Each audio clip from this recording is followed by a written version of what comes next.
This is the new range of Hitachi's 2 kilo hammer drills. We have the DH24, the DH26 and the DH28, which is a UVP hammer drill.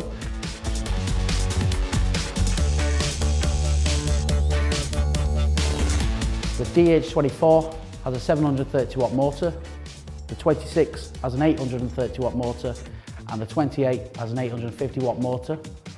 They share the hammer mechanisms with our larger rotary hammers and rotary breakers. They're twice as durable as the previous models and they are the best in class with the fastest drilling speeds.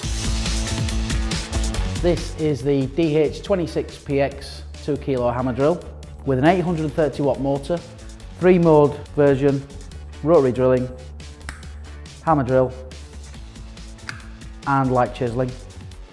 Fully adjustable side handle, which is double moulded for ease of use. Comes with the depth gauge as standard. Trigger lock. The capacities on this are 26mm into concrete, 32mm into wood, 13 into steel,